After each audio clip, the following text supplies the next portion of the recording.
Et après les chants, nous allons écouter la parole de Dieu. Il y a quelqu'un qui a un témoignage? Ok, s'il n'y a pas quelqu'un qui a un témoignage, j'aimerais vous informer et vous dire que chaque fois que quelqu'un aura un témoignage de la part de Dieu, il peut venir nous en parler. Et puis quand nous aurons parlé avec lui, il peut passer et dire son témoignage. À part les témoignages parlés, quelqu'un d'autre peut aussi formuler un remerciement. Il écrit, il dit moi X, ou moi frère tel, moi votre soeur X. Je suis en train de remercier Dieu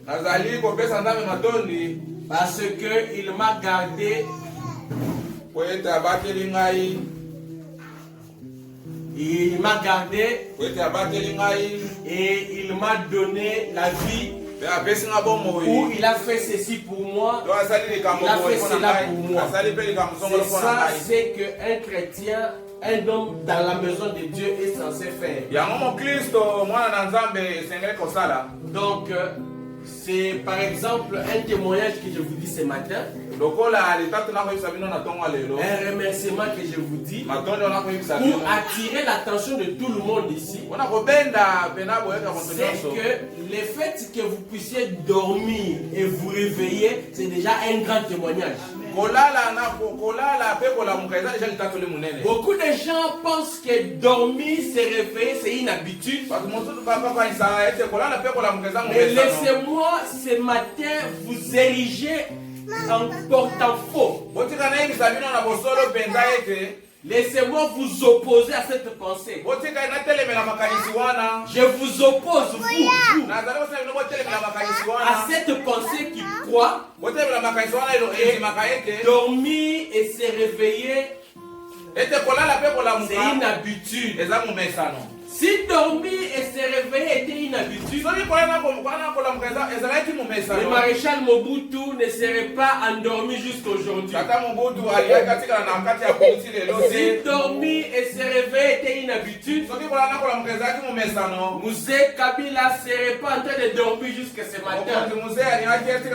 Si dormir et se réveiller était une habitude, nos grands-parents, nos frères, nos soeurs, nos parents, nos connaissances ne seraient pas endormis jusqu'aujourd'hui. Mais je vous dis que ce n'est pas une habitude. Dormir et se réveiller, c'est la grâce de Dieu. C'est Dieu qui contrôle ton sommeil. Et c'est Dieu qui contrôle l'heure où tu dois te réveiller. Quand il est l'heure où toi tu dois te réveiller, il vient, il te bouge. Il dit, va empoigner les gens. Mais si il regarde, il dit que toi tu es irreconnaissant. Tu ne dis jamais merci. La vie qu'il te donne, tu en fais comme tu veux. Il regarde, il dit je ne le réveille pas. Tu seras collé au lit. Quand nous les hommes, nous allons voir qu'il est 12 heures, tu ne te réveilles pas. Si la porte était cassée, on va casser et fermer, on va casser ça. Et nous allons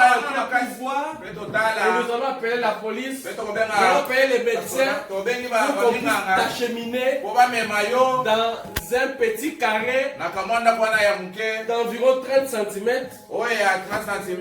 sur 30 cm sur 1 mètre. Oui. Ok. Donc, c'est comme ça la vie. Jésus-Christ est la seule personne qui bénit. Jésus-Christ est la seule personne qui garantit la vie. C'est pourquoi ce matin, j'étais en train d'attirer votre attention. Que chaque jour de votre vie, ayez en pensée remercier Dieu. Ayez un témoignage à donner. Tout ce que nous vivons, c'est le témoignage de Dieu. Vendredi, je pense, il y a eu un enlèvement d'un certain Kabila, tout ça. Mais là où il passait, là où il marchait, il y avait beaucoup de gens qui marchaient. Il y avait beaucoup de gens qui montaient, qui descendaient. Mais lui a été enlevé. Mais coïncidence, notre sœur Guise était aussi dans les parages là. Elle a presque vécu la scène. Elle, on l'a pas enlevée. Elle, on l'a pas enlevée. Pourquoi? Parce que Dieu a tendu sa main. Vous savez, dans des circonstances comme ça, il y a toujours des balles qui crépitent. Il y a toujours du désordre. Mais je vous dis que Dieu contrôle partout où se trouve son enfant. Dieu peut faire que les balles ne retentissent pas parce que toi tu es quelque part. Dieu peut faire que tu sois, que les gens soient protégés à cause de toi. Et d'ailleurs, la preuve. Mon frère, moi, votre pasteur, vous chrétiens, vous êtes sur la terre. Les jours où les chrétiens quitteront la terre, il y aura des troubles, des tremblements de terre. C'est ainsi qu'Apocalypse dit que les gens vont fuir cherchant la mort. C'est ainsi pour éviter ce jour-là. Nous sommes en train de voir l'évangélisation au temps de la fin. Amen. Amen. Ok, notre frère Benjamin va chanter. Amen. Et après lui, je vois, non, on commence par Erika Michel qui veut chanter. Jésus revient, c'est ça? Ok, tu peux passer chanter pour frère Benjamin va chanter.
Que Dieu vous bénisse, acclamez très fort.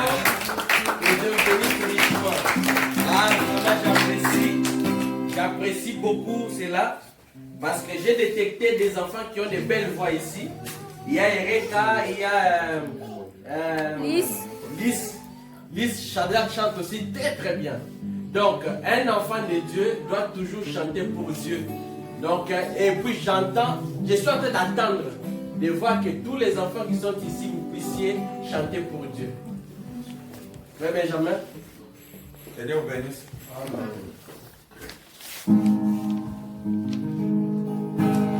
La profondeur, appelle la profondeur, peuple de Dieu. Les aigles se réunissent, ah oui, à l'écho de l'agneau, pour les consommer. La profondeur, appelle la profondeur, peuple de Dieu. Les églises se réunissent, ah oui, à le corps de l'agneau, le consommer.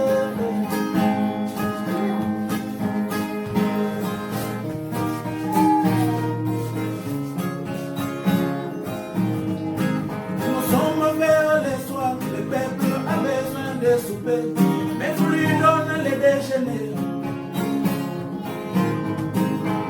Pour les soupers, c'est le message de l'heure.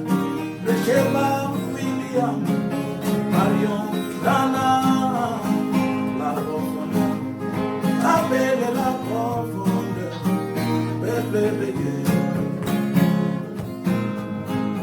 Les églises se réunissent, ah oui, à l'école. Corps de l'agneau, pour les consommer, la profondeur, appelez la profondeur, peuple de Dieu. Les églises se réunissent, là oui, à l'école, corps de l'agneau, pour les consommer, les doigts agréables, quand les enfants de Dieu se réunissent. Je les bénis éternellement. Je suis heureux d'aller acheter la maison de Dieu, l'ensemble des saints. Il est doux et agréable quand les enfants de Dieu se réunissent. Je les bénis éternellement. Je suis heureux de venir au bouche gauche, l'ensemble de Dieu. L'église des saints, oh, la profondeur, appelez la profondeur, peuple de Dieu. Les églises se réunissent, là oui, à l'école, le corps de l'agneau, pour les consommer, la profondeur, appelez la profondeur, peuple de Dieu. Les églises se réunissent, ah oui, à l'école, le corps de l'agneau, pour le consommer. Les illitres dans la Bible, les services, les protéger les femmes à des lois. Aujourd'hui, les illitres sont les Éphésiens 4, doivent préparer les routes pour l'enlèvement, oh, la pauvreté. Appelez la profondeur, peuple de Dieu.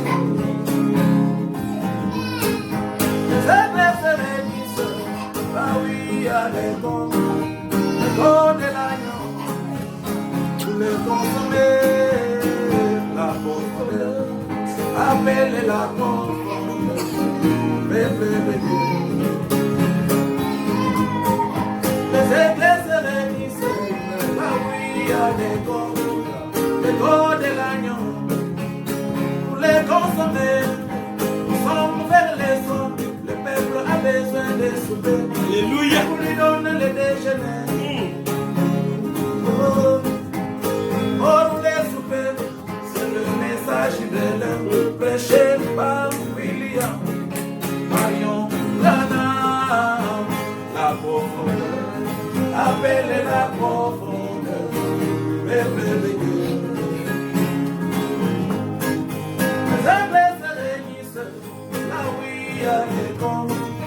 Le corps de l'agneau, pour les consommer.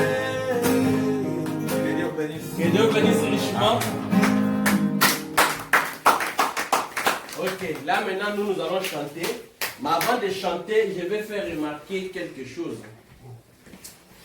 Depuis que nous avons commencé, nous avons au jour d'aujourd'hui, je pense, à notre actif environ 5 cantiques de bien maîtrisés. Nous avons pour l'Élena Kolo Yesu, le premier cantique. Nous avons Jésus revient 2.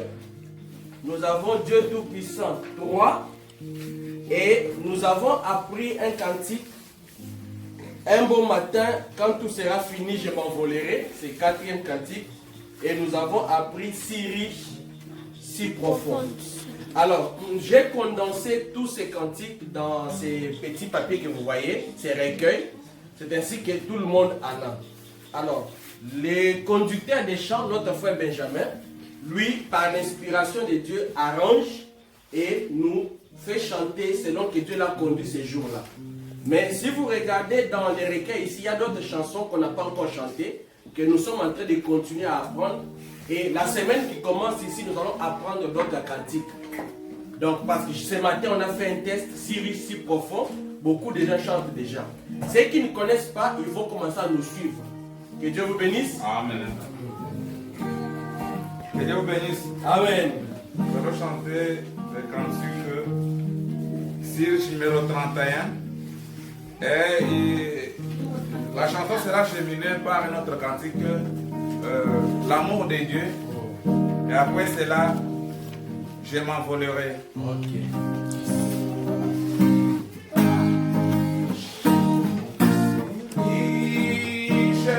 Si profonde, insondable, alléluia, c'est l'amour divin, Oui, l'amour, l'amour est dans. Oh oui, pour moi, pour moi. Oh oui, pour moi,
Et ma vie sera participée, m'envolerai comme un oiseau libéré des prisonniers.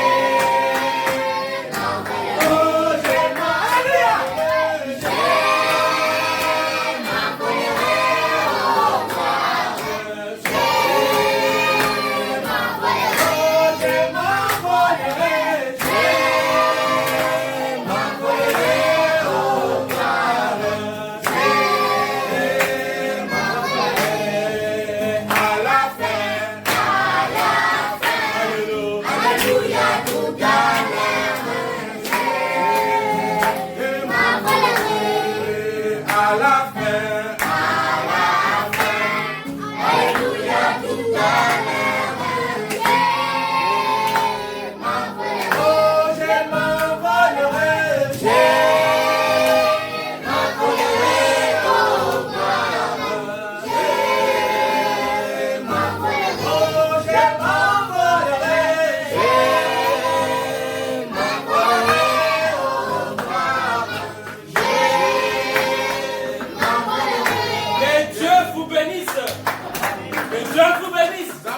acclamez très fort pour Jésus. Il n'y a qu'un Jésus comme ça qu'on peut chanter. Il n'y a qu'un Jésus qu'on peut louer comme ça. C'est lui le roi de notre vie. C'est lui l'auteur principal de notre salut. C'est lui l'alpha et l'oméga de notre vie. C'est lui qui a les derniers mots sur notre vie. Et Dieu vous bénisse. Ton oncle peut parler, il n'a pas d'effet sur ta vie. Ta tante peut parler, il n'aura pas d'effet sur ta vie. Mais quand Jésus parle, c'est lui qui peut te déformer. C'est lui qui peut changer ta vie. Il peut le faire positivement ou négativement. Voilà pourquoi, pour que le positif soit dans notre vie, Jésus lui-même qui est positif va entrer dans notre vie pour que nous soyons des faits dans la terre, que nous puissions influencer le monde. Que Dieu vous bénisse richement. C'est merveilleux. Par révélation, nous avons chanté Dieu. Nous avons commencé par lui montrer combien son amour est grand. Quand nous chantons, nous devons avoir la révélation de ce que nous chantons. Quand toi, mon frère, tu chantes, tu dois avoir la révélation. La révélation veut dire la lumière. La révélation veut dire la compréhension. Comprendre ce que tu chantes. Si tu ne comprends pas ce que tu chantes, ne chante pas. Si tu ne comprends pas ce que tu chantes, n'ouvre pas la bouche. Mais un chrétien, la Bible t'oblige que tout ce qui respire loue l'Éternel. Comme tout ce qui respire doit louer l'Éternel, c'est que toi tu es obligé d'avoir la révélation de ce que tu chantes pour pouvoir chanter. Nous avons compris que l'amour de Dieu est si grand. Cet amour est autant élevé qu'on ne sait pas le surmonter. Cet amour est très bas qu'on ne peut pas le renverser. Cet amour est très large qu'on ne peut pas le contourner. Alléluia. Et cet amour qui continue ainsi vient nous montrer que l'un de ces quatre matins, moi, on ne dit pas que tu t'envoleras, non. C'est pourquoi je dis qu'il faut avoir la révélation. Rappelez-vous, un jour je vous prêchais ici sur Pierre et Jean. Pierre et Jean. Devant la porte d'Abel. Quand quelqu'un a demandé, Pierre n'avait pas dit que non, nous n'avons rien, mais c'est que nous avons, nous te donnons. Mais Pierre a dit, je n'ai ni or, ni argent, mais ce que j'ai, je te les donne. C'est pourquoi mon frère, on dit qu'un beau matin, je m'envolerai. Est-ce que vous comprenez ça? Ça veut dire que toi là, tu vas travailler sur la terre pour que tu puisses t'envoler. Mais tu t'envoles, tu vas où? Tu sors de la prison. Est-ce que vous comprenez ça? Tu t'envoles, tu vas où?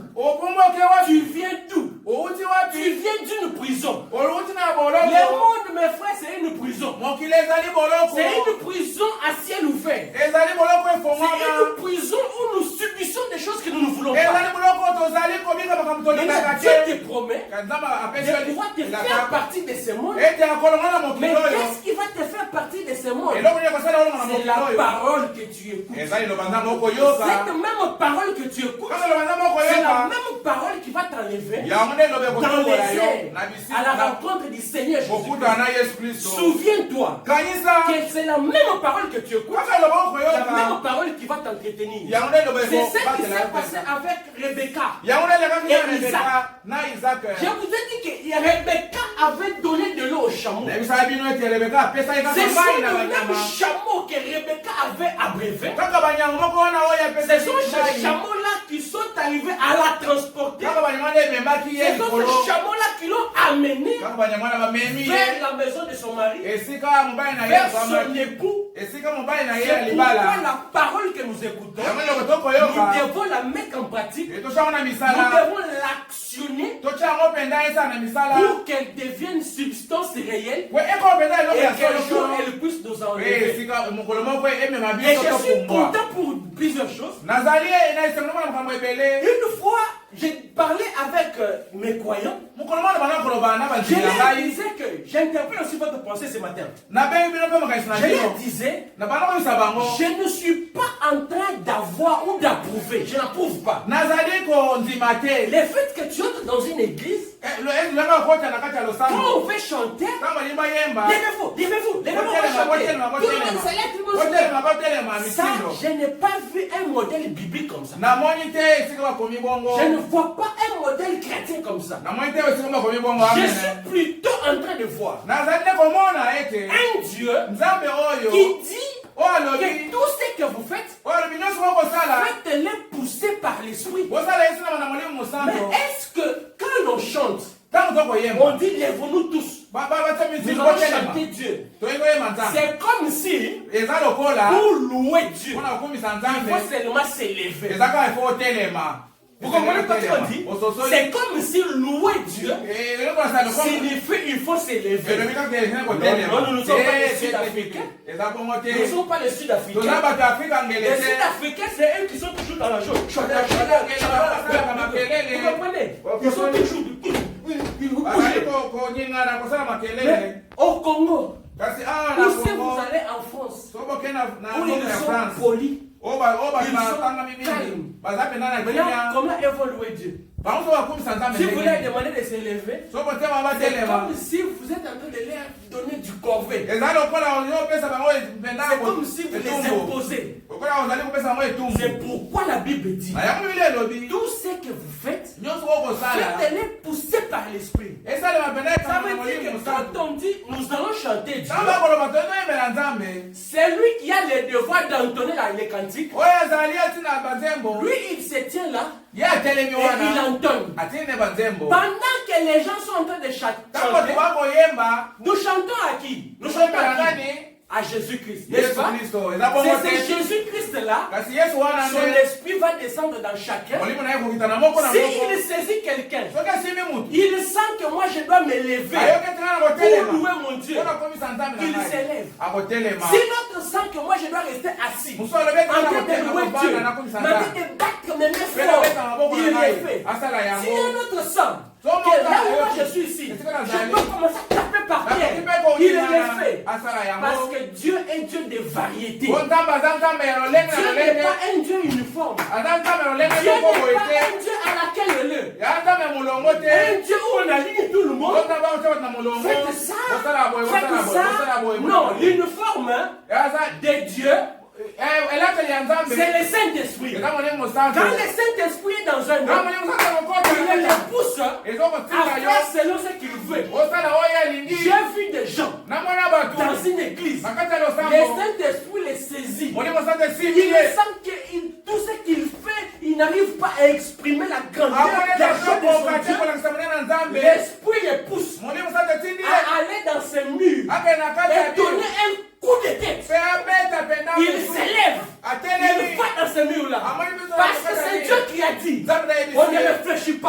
Parce que c'est l'esprit qui te pousse. On ne réfléchit pas. Il s'élève. Il va. Il donne un coup de mur. Un coup de tête. Lui, c'est comme un matelas. Il sent comme un ressort. Il commence à donner. C'est ça son expression de louer Dieu. Mais imaginez-vous que celui qui entonnait les cantiques, il se tient là-bas, il dit, lèvons-nous tous, cognons nos têtes dans nos murs. Je vous assure qu'il y aurait des cadavres sur place. D'autres vont aller se réveiller à l'hôpital.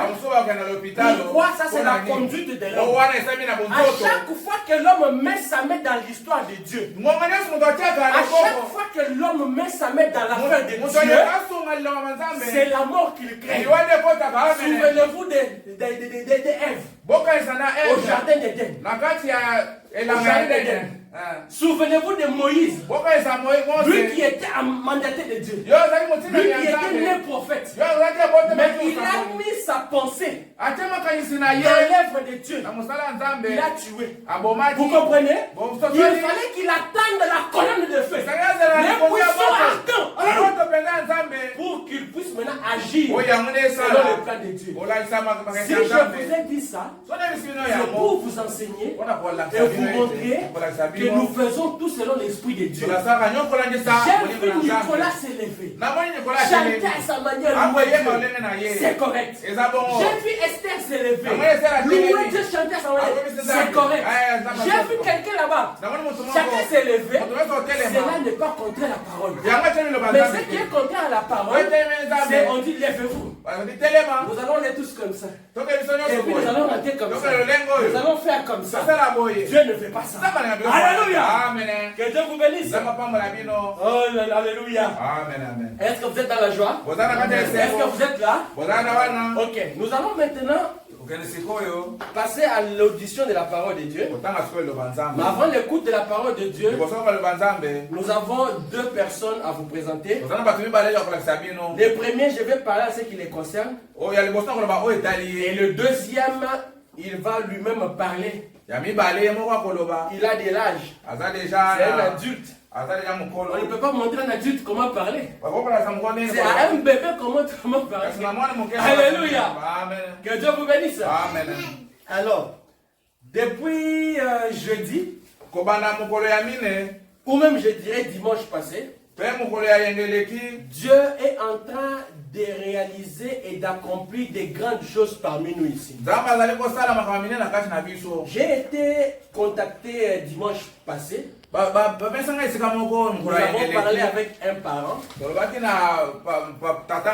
Nous avons parlé avec un parent qui s'est décidé avec son enfant de nous confier la gestion et la conduite de cet enfant-là.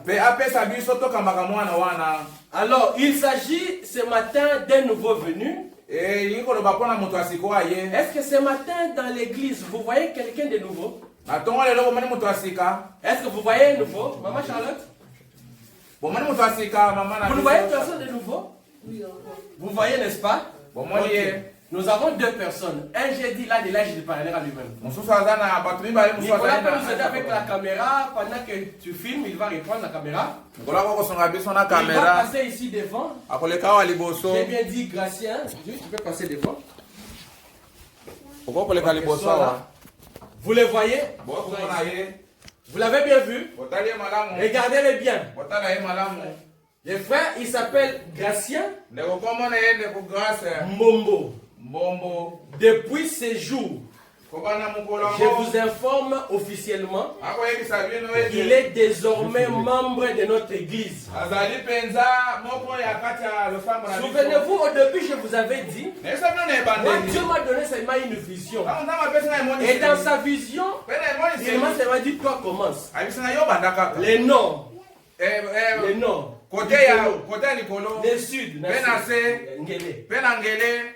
l'ouest, l'est, les 4 points cardinaux C'est lui seul qui contrôle. C'est lui qui voit les vents du nord, du sud, de l'est et de l'ouest. Et lui va s'occuper du reste.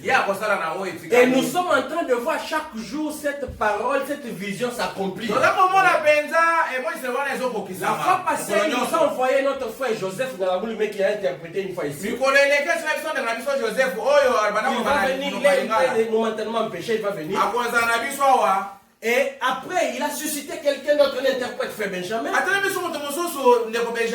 Et il continue, il nous envoie frère Gratien. Aujourd'hui, Gratien est enfant de l'église. Il a décidé d'être avec nous dans cette église. Ce n'est pas un nouveau. C'est quelqu'un qui a déjà été en contact avec le message du temps de la fin. Son père prie dans une église appelée Christ Vainqueur Tabernacle. Et lui-même priait dans une église Silo Tabernacle. Mais et lui-même et son père, ils ont analysé les événements de ce qui s'est passé à Silo. Ils ont dit le message, oui, c'est un non. Mais nous ne sentons pas la substance qui peut continuer à garder l'avenir d'un enfant. C'est ainsi que nous avons fait le choix pour Rouge-Gorge Tabernacle. Afin que Gratien évolue à Rouge-Gorge Tabernacle. Est-ce que vous êtes dans la joie? Est-ce que vous les recevez? Acclamez-les très fort si vous les recevez. Alors, Gratien est venu dans cette maison, dans cette église. Nous les recevons au nom de Jésus-Christ. Nous les recevons, nous l'accueillons. Et désormais, il sera avec nous. Et paradoxalement, je vois un Gratien différent du Gratien que j'avais vu dimanche et j'avais vu jeudi. Il avait une chevelure compliquée. Quand on regarde, on voit quelqu'un que ce Gratien, c'est pas lui. Mais hier, il est allé se faire coiffer. Touché par la parole. Un pasteur dans une église, une sentinelle. Quand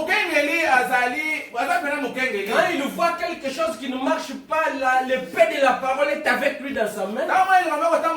Il élève une coupe.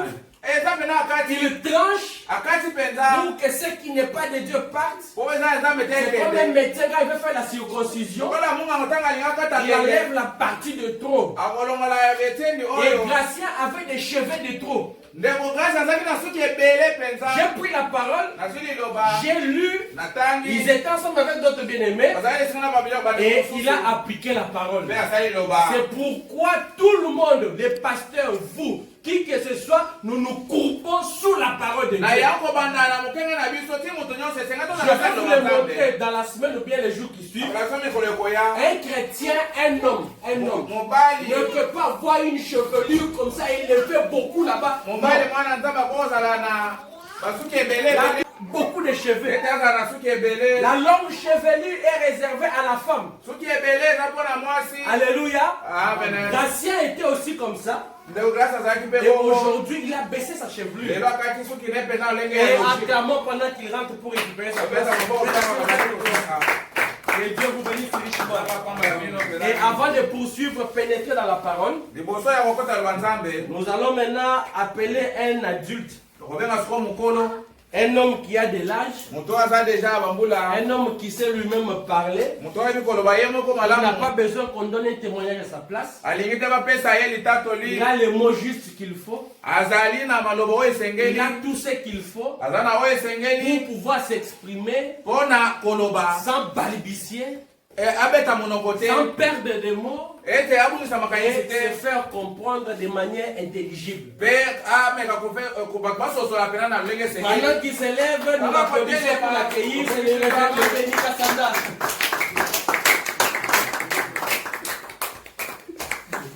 Ok, il va se présenter. Amen. Je suis très heureux de me retrouver dans cette église. J'aime beaucoup l'atmosphère que j'ai trouvée ici. Et je peux aussi déclarer que je fais partie de vous.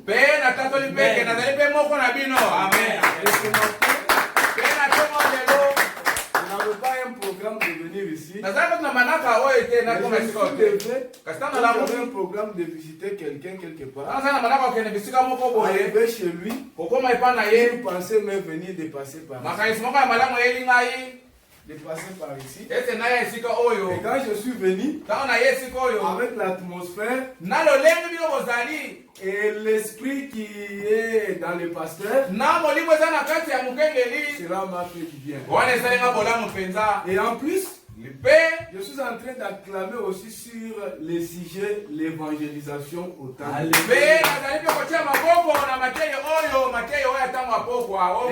je crois qu'un jour, j'ajouterai aussi ma brique. Que Dieu vous bénisse. Est-ce que vous connaissez son nom? Mon nom c'est le frère Béni Kassanga. Que Dieu vous bénisse. Que Dieu vous bénisse richement. Amen. On acclame quelqu'un très fort.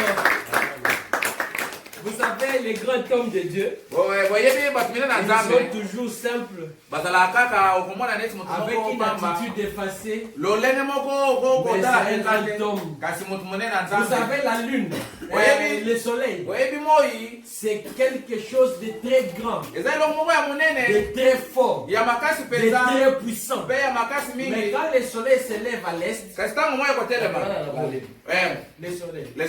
le soleil se lève à l'est, vous passez aller à l'ouest, c'est couché. Et là, vous n'entendez aucun bruit. Il s'élève tranquillement. Il passe calmement. Il arrive au nord. Et voilà parti au nord. Sans faire de bruit. C'est ça la qualité des hommes de Dieu. Un homme de Dieu qui est plein.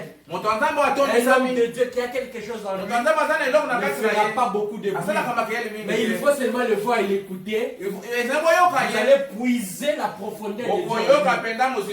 Dieu bénisse notre pasteur Béni Kassanga. Dieu bénisse richement. C'est un grand homme de Dieu. Il m'a beaucoup influencé. Il suffit seulement d'être à ses côtés. Vous entendez de belles paroles. La grâce de Dieu sort dans sa bouche. Et vous sentez qu'il vous élève dans les dimensions célestes en Jésus. Comme il a dit, il viendra aussi ajouter une brique dans l'évangélisation au temps de la fin. Que Dieu vous bénisse. Et maintenant, nous allons nous lever pour lire et on commence la prédication. Nous lisons avec vous dans Malachie 4. Malachie 4. Le chapitre et le verset 1 jusqu'à 6. La Bible dit ceci, je lis. Car voici le jour vient, ardent comme une fournaise, tous les méchants, tous les hautains et tous les méchants seront comme des chaumes. Le jour qui vient les embrasera, dit l'Éternel des armées. Il ne leur laissera ni racine ni rameau, mais pour vous qui craignez mon nom, s'élèvera le soleil de la justice. Et la guérison sera sous ses ailes. Vous sortirez et vous sauterez comme le veau d'une étable. Et vous foulerez les méchants, car ils seront comme de la cendre, sous la plante de vos pieds, au jour que je prépare, dit l'Éternel des armées. Souvenez-vous de la loi de Moïse, mon serviteur, auquel j'ai prescrit en Horeb pour tout Israël, des préceptes et des ordonnances. Voici, je vous enverrai Élie le prophète, avant que le jour de l'Éternel arrive, ce jour grand et redoutable. Il ramènera le cœur des pères à leurs enfants et le cœur des enfants à leurs pères, des pères que je vienne frapper les pays d'intérieur. Ok. Je disais que nous venons de lire dans Malachie 4, le verset 1 jusqu'à 6. Et nous avons ajouté Zacharie 14, 7. Et dans ces écritures que nous avons lues, la parole de Dieu est en train de nous enseigner sur la grande pensée qui est l'évangélisation au temps de la fin. Je vous avais dit que nous ne pouvons pas parler de la fin sans comprendre le commencement. Est-ce que vous êtes avec moi ici? Sans comprendre les commencements.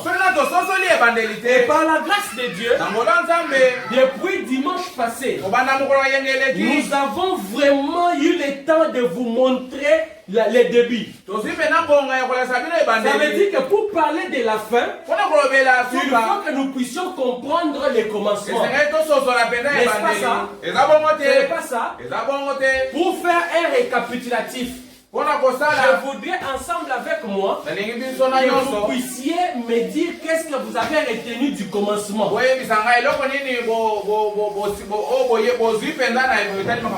que nous avons parlé du commencement, nous avons situé le commencement. Maintenant nous voulons aller vers la fin parce que nous sommes au temps de la fin. Qui a compris quelque chose? Bien que je vais encore redire ça de manière ordonnée. Qui a compris quelque chose sur le début, le commencement? Vous avez compris quelque chose, n'est-ce pas? Je pense que vous avez compris quelque chose. Peut-être que ce sont les termes, le mot qui vous manquent d'exprimer, n'est-ce pas? Mais vous connaissez quand même le début, n'est-ce pas? Nous sommes avec vous dans Malachie 4. Si vous lisez, il est dit au chapitre, au verset 4. Souvenez-vous de la loi de Moïse, mon serviteur, auquel j'ai prescrit en Horeb pour tout Israël. Comme je vous avais prêché l'autre fois, ceux qui veulent bien remémorer cela, ils peuvent aller sur YouTube. Nous avons, vous tapez seulement Rouge-Gorge Tabernacle. La prédication du dimanche passé se trouve là-bas. Vous pouvez suivre ça et vous allez comprendre comment nous avons exprimé les débuts. En une dizaine de minutes, je vais exprimer les débuts parce qu'aujourd'hui, la pensée d'aujourd'hui n'est pas de parler du début, parce que les débuts vous connaissez déjà. Aujourd'hui, nous allons continuer avec la pensée parce que nous sommes à la fin. Qu'est-ce qui s'était passé? La Bible dit ici que souvenez-vous de la loi de Moïse, mon serviteur, auquel j'ai prescrit en Horeb pour tout Israël. Dans le plan de Dieu, Israël c'était le peuple choisi de Dieu. Israël était cette nation qui avait bénéficié de la grâce de Dieu. Israël était une nation qui avait vraiment gagné le cœur de Dieu. Et Dieu avait choisi de parler dans son plan divin aux enfants de Dieu par un prophète. Dieu a commencé à le faire. Ça c'était la pensée de Dieu. Ça c'était le plan de Dieu. Parler aux enfants de Dieu par un prophète. Mais il s'est fait que les enfants de Dieu, quand le prophète est venu leur voir, ils ont dit nous n'avons pas besoin d'un intermédiaire. Avant de continuer mon frère, laisse-moi te dire qu'en ces temps-là, refuser un intermédiaire c'était la mort. Est-ce que vous êtes là? Au temps des enfants d'Israël, refuser un intermédiaire, vous parlez de la part de Dieu, c'était la mort. Mais aujourd'hui, si vous voulez entrer dans Jésus, si vous voulez entrer dans Dieu, et que vous cherchez un intermédiaire, c'est ça la mort. Hier, l'intermédiaire, c'était la mort. Hier, refuser l'intermédiaire, c'était la mort. Aujourd'hui, chercher un intermédiaire, c'est ça la mort. Vous comprenez comment Dieu travaille? Dieu change les saisons. Dieu change le temps. Il envoie Moïse. Les enfants d'Israël disent non. Tu nous as parlé de sa part. C'est bien. Nous avons écouté ce qu'il a dit. Mais nous ne voulons plus qu'il te parle et toi tu veux nous parler. Nous voulons que Dieu nous parle nous-mêmes. Moïse dit aux enfants à Dieu. Dieu dit aux enfants d'Israël par Moïse, va leur dire qu'ils se sanctifient. 7 jours, pendant 7 jours. Que ceux qui sont mariés ne touchent pas leur femme. Que personne ne touche ce qui est souillé. Qu'ils montent à la montagne. Le jour du rendez-vous, ils sont montés tous à la montagne. Et quand ils sont arrivés à la montagne, Dieu est descendu. Dieu a commencé à leur parler. Mais pendant que Dieu leur parlait, ils entendaient des bruits de tonnerre et de grondements. Je vous dis encore, je vous ai fait remarquer que pendant que les enfants d'Israël écoutaient les tonnerres, écoutaient les bruits de tonnerre, Moïse écoutait quoi? Vous êtes avec moi ici? Maman Jolette a dit Moïse écoutait quoi? Amen. Alléluia. Amen. Pendant que Dieu parlait, les enfants d'Israël écoutaient des tonnerres. Mais Moïse lui écoutait qui? Dieu. Parce que Dieu n'avait pas changé son plan de travail. Il a dit moi je reste Dieu. Comme ils veulent m'écouter, je descends et je parle. Dieu a commencé à parler. Et ils écoutaient des tonnerres. Comme ils écoutaient des tonnerres, laissez-moi vous faire remarquer une chose. Malgré l'abondance de la sanctification, ils s'étaient sanctifiés différemment de tous les jours qu'ils se sanctifiaient. Parce qu'ils avaient dit qu'aujourd'hui nous allons rencontrer les rois des rois. Celui qui s'est sanctifié, par exemple, jusqu'à 60 degrés, lui s'était sanctifié jusqu'à 100 degrés. Celui qui s'est sanctifié à 100 degrés, s'était sanctifié à 3000 degrés. Malgré les 3000 degrés là, quand il est arrivé à la montagne, il n'avait pas la capacité de saisir la pensée de Dieu. Vous êtes avec moi? Malgré qu'il avait la sanctification, malgré qu'il n'avait pas touché sa femme, ça ne pouvait pas les dispenser d'écouter Dieu. Ils sont arrivés là-bas. Moi aujourd'hui, pas Moïse. Dieu va nous parler. Dieu va nous parler. Quand Dieu a commencé à parler, mes frères, qu'est-ce qui s'était passé? Ils étaient où? Ils avaient fui. Je vous ai dit ça, non? Exode 19. Ils ont fui très loin. Quand ils couraient, ils disaient quoi? On ne veut pas écouter. Voilà. Non. Moïse dit, venez, nous sommes avec Dieu. C'est Dieu qui nous parle. Non Moïse. Non Moïse. Nous ne voulons pas que Dieu nous parle. Désormais, qu'il continue à te parler. Et toi tu viendras nous parler. Vous m'écoutez? Vous m'écoutez? Quand Dieu a entendu cela, Dieu a fait une alliance. Dieu a renforcé son plan. Dieu a dit que je vois que moi Dieu je ne me trompe pas. J'avais accepté qu'il vienne pour que je fasse un test. Parce que celui qui a l'eau pure n'a pas peur du test. Comme Dieu sait que son plan est un plan véritable.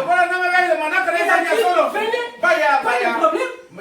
On va tester si Dieu a toujours raison.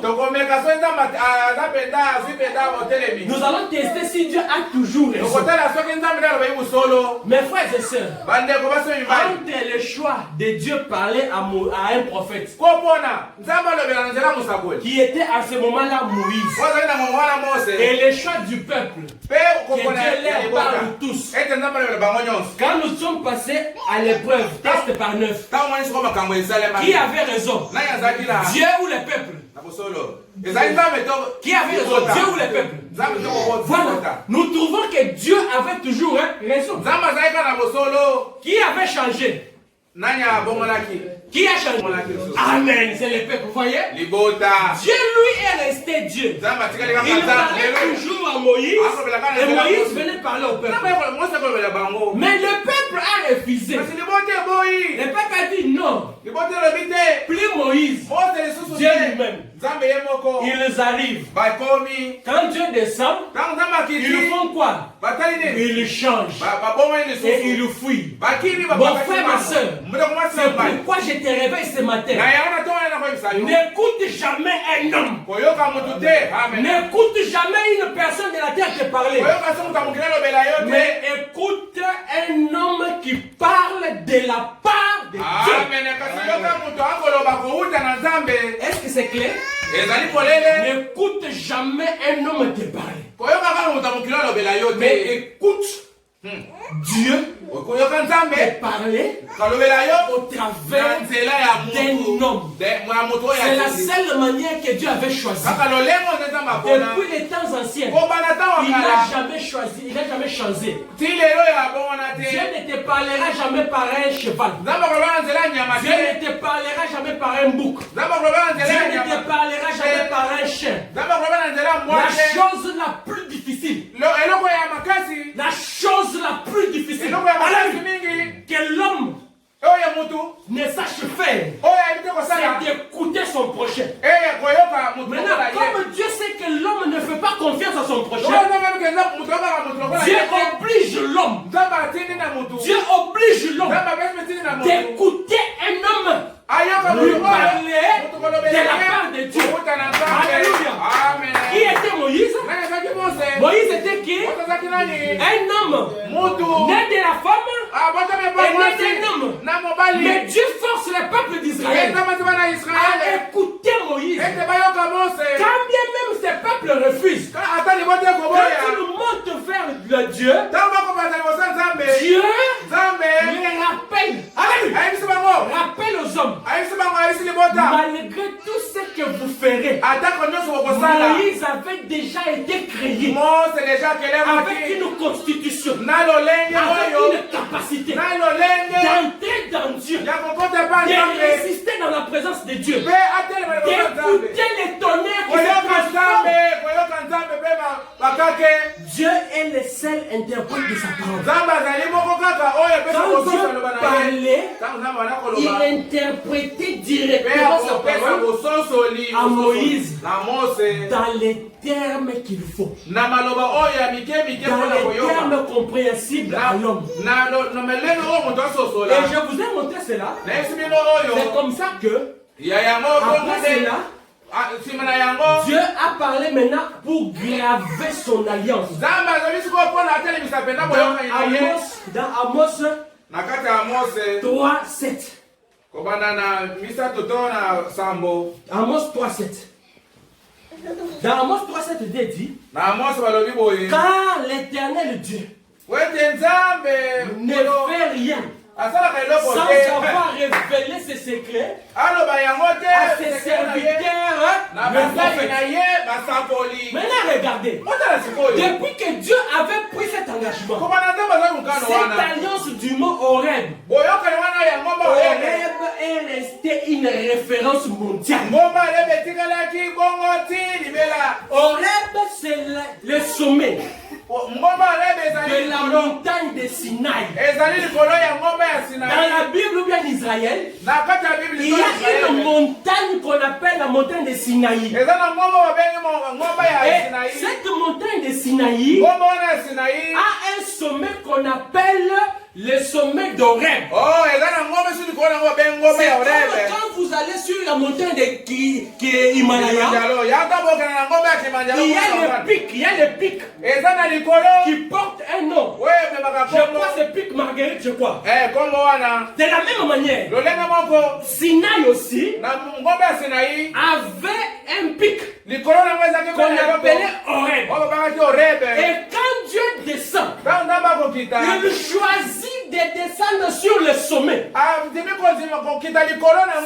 avait deux significations. La première signification est que Dieu reste au-dessus. Il est la tête de la pyramide. Regardez une montagne à la forme d'une pyramide. Dieu est au sommet là-bas. Et là-bas, il prend un prophète. Il l'amène au-dessus. Un prophète qui était dans le peuple. Un prophète qui était dans la population. Quand Dieu l'élève là-bas au sommet il établit chef d'une génération. Il établit chef d'un clan. Il y a tout un peuple. Alléluia. Amen. Et il reste chef. Toi, un homme de la terre, tout ce que tu peux faire, tu ne vas pas réussir à faire descendre un prophète au bas. Dieu l'a déjà placé là-bas. Il reste là-bas. Vous avez compris les mots? Un prophète, quand Dieu l'a déjà élevé, il reste là-bas. C'est ainsi que depuis Horeb, vous allez voir, les uns peuvent dire ce que Dieu avait fait sur la montagne de Sinaï. Ou d'autres peuvent dire ce que Dieu avait fait sur la montagne, les monts Horeb. C'est la même chose parce que Horeb est la partie de Sinaï. Et quand maintenant je peux poursuivre, les prophètes, Horeb est une partie de Sinaï, n'est-ce pas? Pour le plan de l'humanité, un prophète devient une partie de Dieu. Alléluia. Amen. Un prophète devient associé de Dieu. Et depuis ce temps-là, Dieu a dit dans Amos 3:7, car l'Éternel Dieu ne fait rien sans avoir révélé ses secrets à ses prophètes, les prophètes. Moïse est parti. Élie est venu. Les autres prophètes sont venus. Ainsi de suite jusqu'à Malachi. Quand Malachi arrive, Malachi est le dernier prophète d'Israël. Vous êtes avec moi? Malachi est le dernier prophète d'Israël. Pourquoi j'ai dit dernier prophète d'Israël? Ça c'est quand Dieu traitait avec Israël physique. Le Moïse dont nous parlons, c'est un Moïse physique ou un Moïse spirituel? Je vous attends pas? Moïse physique. Le peuple d'Israël dont nous parlons, c'est un peuple spirituel ou un peuple physique? Quel peuple? Physique. Vous m'écoutez? Maintenant, Dieu traitant avec son peuple Israël physique, le dernier prophète d'Israël, des Juifs, par rapport aux prophéties annoncées, c'était Malachi. Mais là, regardez que Malachi, dans son dernier livre, vous devez bien comprendre ces choses. Malachi est le dernier prophète d'Israël. Dans la Bible, le livre de Malachi est le dernier livre de l'Ancien Testament.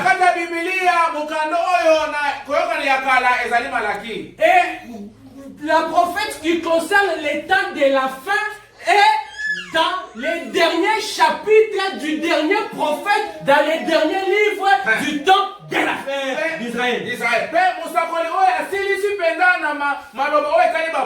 Alléluia. Amen. Est-ce que vous êtes ici? Amen. Je vous ai dit que nous sommes en train de parler de la fin. Mais vous ne pouvez pas parler de la fin sans comprendre le début. Alléluia. Alléluia. J'ai dit Malachie et les derniers prophètes d'Israël. En termes de personnes qui annoncent les prophéties. Les Malachie et les derniers prophètes des Juifs, Dieu traitant physiquement avec les Juifs. Maintenant, lui qui est le dernier prophète, Dieu lui demande d'écrire un livre. Pendant qu'il écrit un livre, Dieu regarde et il dit il y aura le temps de la fin. Pour annoncer le temps de la fin, Dieu prend les derniers prophètes. Il prend son dernier livre de l'Ancien Testament et il prend les derniers chapitres de ces livres-là. Ceci nous renvoie à la fin, n'est-ce pas? Nous sommes en train de parler de la fin du temps, n'est-ce pas? Dernier prophète, dernier livre de l'Ancien Testament, dernier chapitre de son livre Malachie, et Dieu annonce la fin. C'est qui va arriver. Alléluia. Maintenant, quand Dieu annonce comme ça, qu'il enverra Élie le prophète, il annonce où? Là-bas à la fin des temps, où Dieu traitait avec Israël. Maintenant, Dieu là qui vient, Dieu qui vient, avait décidé, malgré qu'il envoyait les prophètes, tous les prophètes échouaient. Moïse lui-même, Élie, tous ces grands hommes de Dieu, Malachie lui-même, quand ils venaient, ils étaient en train de buter à une difficulté. C'était la mort. La mort était en train, malgré tout ce qu'ils faisaient, la mort était en train de les écouler. À partir de ce moment-là, Dieu a dit, j'enverrai moi-même mon fils unique, qui est en réalité moi-même. Car l'Éternel Dieu lui-même descendra pour sauver l'humanité. Maintenant, remarquez, quand l'Éternel vient, Israël les rejette. Je vous ai montré ce jour-là qu'on a lu dans Jean 1. Il était la lumière était rejetée. Cherche-moi Galates. Alors, quand Israël rejette Dieu, Israël rejette Dieu, Dieu fait quoi? Il tourne le dos à Israël et il regarde maintenant aux nations. Aux nations. Et quand Dieu regarde aux nations, Dieu appelle ça un temps de la grâce. Dieu appelle ça le temps de la fin. Maintenant, le temps de la fin là avait un début, et ce même temps de la grâce là allait avoir une fin. Maintenant, dans le temps de la grâce, quand Jésus-Christ spirituel vient physiquement sur la terre, il dit comme Israël m'a rejeté, j'ai fait une pause avec Israël. C'est pourquoi tout à l'heure, je vous ai posé la question de savoir l'Israël dont nous parlons, c'est quel Israël, spirituel ou physique? Et vous m'avez répondu que Israël physique. Vous avez dit vrai. Vous avez dit la vérité. Parce que quand Jésus a tourné le dos à Israël physique, il a mis une pause. Il a dit je ne traiterai plus avec Israël. Je traiterai avec Israël plus tard. Apocalypse 11. Et maintenant, Dieu est obligé d'envoyer un homme de la foi. Parce que quand il tourne le dos à Israël, Israël c'était un peuple croyant. Israël c'était un peuple déjà habitué à rencontrer et à recevoir les prophètes. Israël connaissait déjà l'importance d'un prophète. Les enfants d'Israël connaissaient déjà comment Dieu agit et comment Dieu parle. Pour connaître comment Dieu agit et comment Dieu parle, il envoie un prophète. Maintenant, il se tourne vers un peuple rebelle. Un peuple têtu. Il appelle un peuple des nations. Un peuple de gentils. Un peuple païen. Il dit, mais moi je suis au ciel là-bas. J'avais déjà promis que sur le mont Horeb, je ne parlerai plus à l'homme comme ça. Parce que quand Dieu parle, il a de tonnerre et de grondement. Qu'est-ce que je vais faire? Maintenant, je vais parler à ce peuple de nations comment? Qu'est-ce que Dieu fait?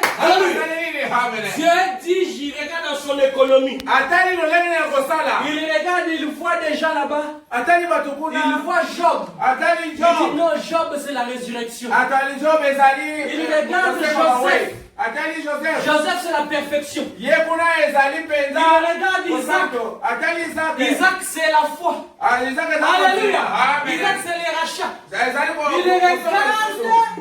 Il voit tous les différents prophètes. Mais qu'est-ce que je vais faire? Il regarde bien. Il le voit au début. Notre père Abraham, le père de la foi. Quand on parle de la foi, on voit qui? Abraham. Et Abraham maintenant doit nous donner la foi en Dieu.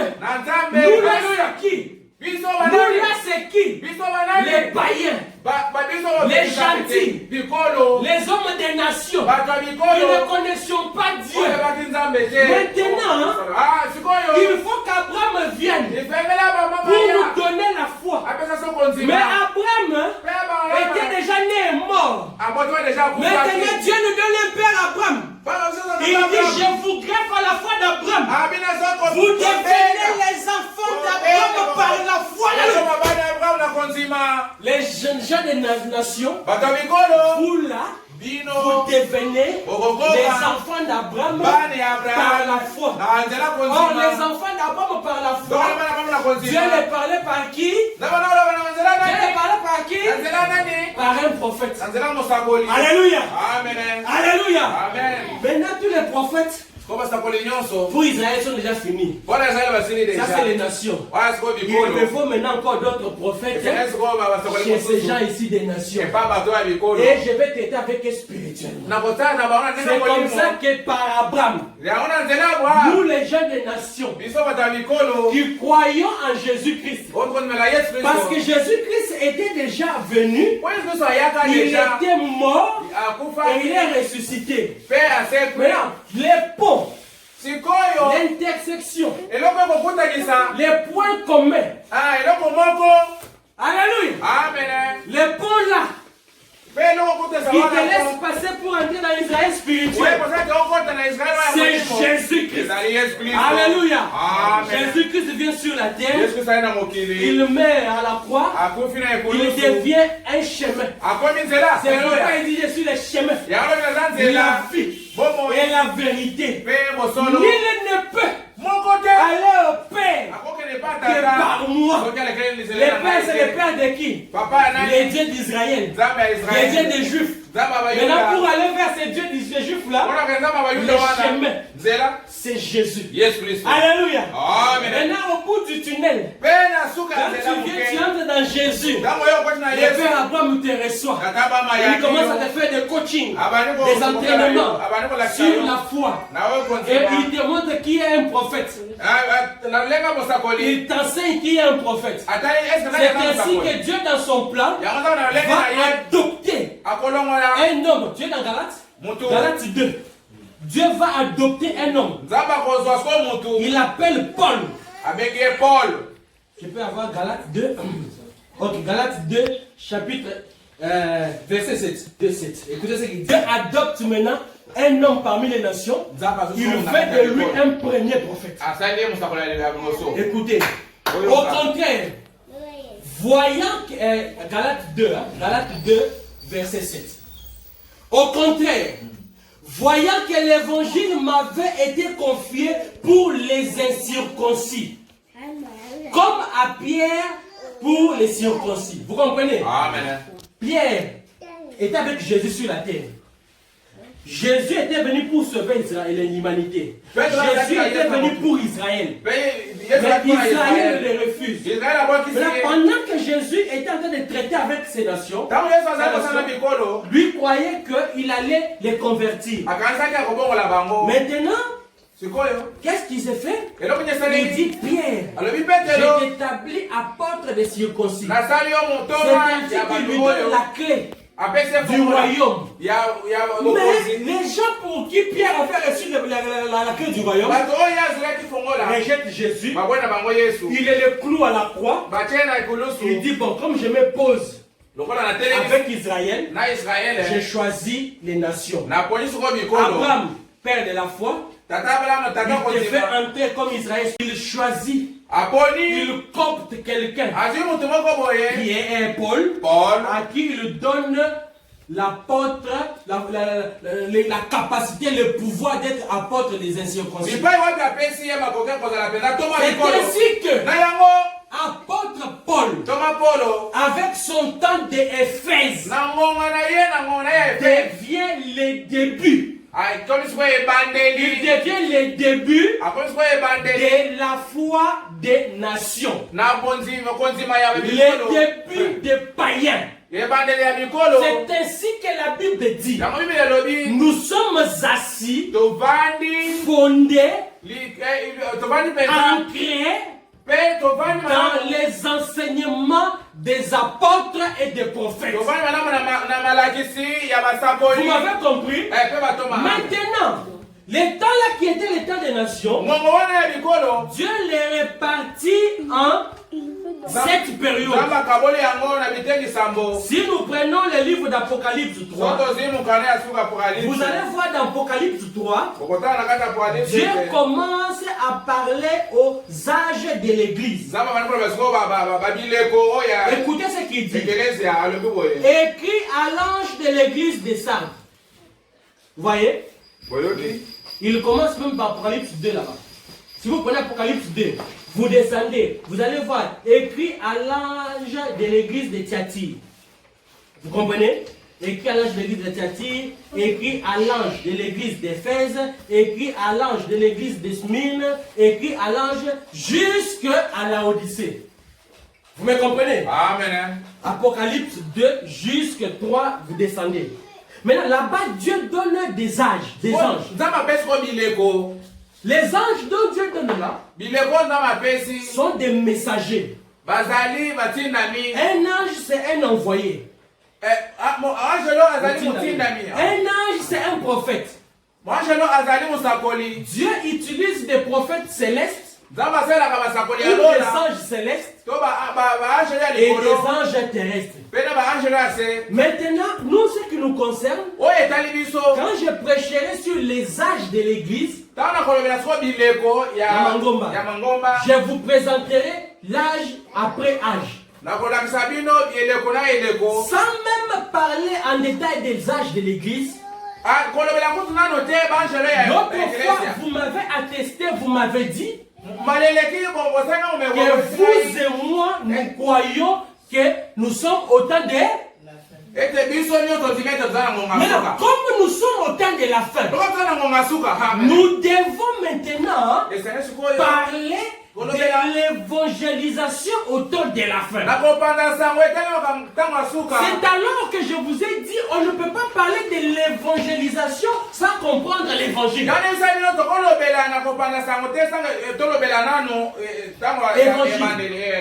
Quand Paul est venu, Dieu lui a pris comme apôtre des nations. Dieu lui a donné la vocation, la commission de poser la fondation sur l'évangile. C'est quoi l'évangile? Je vous ai dit que l'évangile, c'est l'enseignement de Jésus coulé dans chaque livre de la Bible, où nous trouvons la vie. Et en devenant évangéliste. Un évangéliste, c'est quelqu'un qui sillonne le monde entier en train de propager la bonne nouvelle. En termes simples, l'évangile, c'est la bonne